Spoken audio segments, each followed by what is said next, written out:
बोलो विष्णु भगवान लक्ष्मी माता की जय।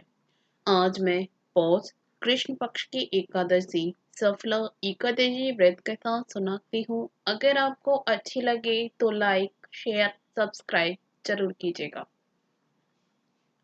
युधिष्ठिर ने प्रश्न किया, हे जनार्दन, पौष कृष्ण एकादशी का क्या नाम है और उस दिन किस देवता की पूजा की जाती है।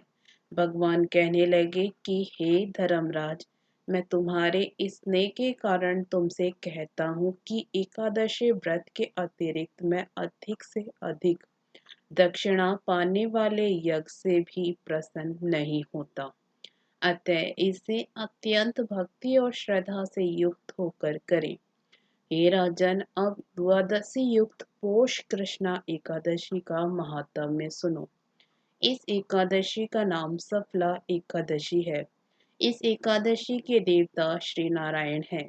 विधि पूर्वक इस व्रत को करना चाहिए। जिस प्रकार नागों में शेष नाग, पक्षियों में गरुड़, सब ग्रहों में चंद्रमा, यज्ञों में अश्वमेघ और देवताओं में भगवान विष्णु श्रेष्ठ है, उसी तरह सब व्रतों में एकादशी का व्रत श्रेष्ठ है।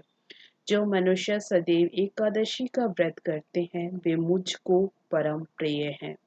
अब इस व्रत की विधि कहते हैं। मेरे पूजा के लिए ऋतु के अनुकूल फल, नारियल, नींबू, नवेद आदि 16 चीजों से मेरी पूजा करें।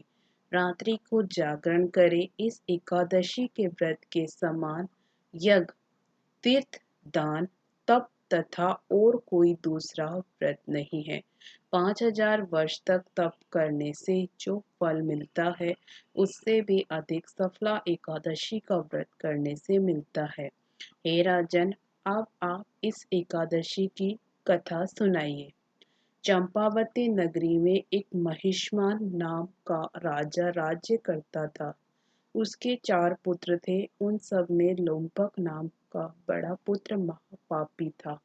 वह सदा पर स्त्री तथा वैश्यागमन और दूसरे बुरे कामों में अपने पिता का धन नष्ट करता तथा सदैव ही देवता, ब्राह्मण और वैष्णवों की निंदा किया करता था।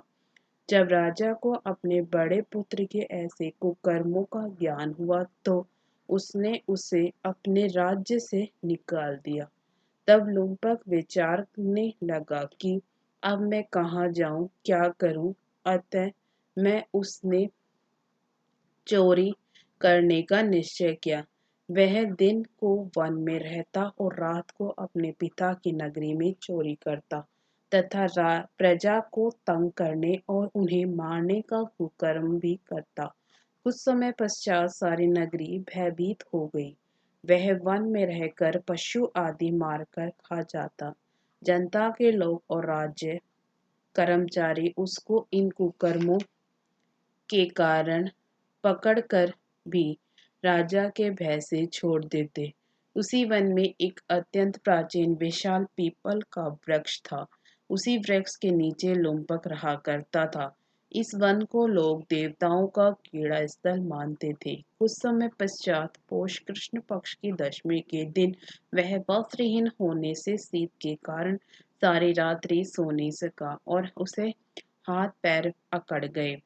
वह रात्रि उसने बड़ी कठिनता से व्यतीत की और सूर्योदय होने से पूर्व वह मूर्छित हो गया। दूसरे दिन एकादशी को मध्याह्न के समय सूर्य की गर्मी से उसकी मूर्छा दूर हुई तो होश में आकर गिरता पड़ता वन में भोजन की खोज में गया, परंतु व्यथा के कारण जीवों को मारने में असमर्थ था। इस कारण वृक्षों से गिरे फलों को बीनकर अपने वृक्ष के नीचे आया। उस समय तक सूर्य भगवान अस्त हो गए थे। अतः उसने उन फलों को पीपल के वृक्ष के नीचे लाकर रख दिया और रोकर कहने लगा, भगवान, यह सब फल आपके लिए अर्पण है, आप ही इनसे तृप्त होइए। उस रात्रि को दुख के मारे उसे नींद भी नहीं आई। इस उपवास और जागरण से भगवान अत्यंत प्रसन्न हुए और उसके सब पाप नष्ट हो गए। दूसरे दिन प्रातः समय एक अति सुंदर घोड़ा अनेक सुंदर वस्तुओं से सजा हुआ उसके सामने आकर खड़ा हो गया और इसी समय आकाशवाणी हुई, हे राजपुत्र, श्री नारायण की कृपा से तेरे सब पाप नष्ट हो गए हैं। अब तू अपने पिता के पास जाकर राज्य प्राप्त कर। ऐसे आकाशवाणी सुनकर वह बड़ा प्रसन्न हुआ और दिव्य वस्त्र धारण करके भगवान आपकी जय हो ऐसा कहकर अपने पिता के पास गया। उसके पिता ने बड़ी प्रसन्नता से उसे समस्त राज्य भार सौंप कर वन का रास्ता लिया। अब लुम्पक शास्त्रानुसार राज्य करने लगा। उसके स्त्री पुत्र सहित सारा कुटुंब ही नारायण का परम भक्त हो गया तथा वृद्ध होने पर वह भी अपने पुत्र को राज्य का कार्य सौंप कर तपस्या करने के लिए वन में चला गया और अंत में वैकुंठ को प्राप्त हुआ। अतः जो मनुष्य भक्ति पूर्वक सफला एकादशी का व्रत करते हैं उनको अंत में मुक्ति मिलती है। जो मनुष्य इस सफला एकादशी का व्रत नहीं करते वे पूंछ और सींगों रहित पशु के समान है। इस सफला एकादशी के महात्म्य के पढ़ने अथवा श्रवण करने से मनुष्य को अश्वमेध यज्ञ का फल प्राप्त होता है। इसके साथ ही सफला एकादशी व्रत कथा समाप्त हुई।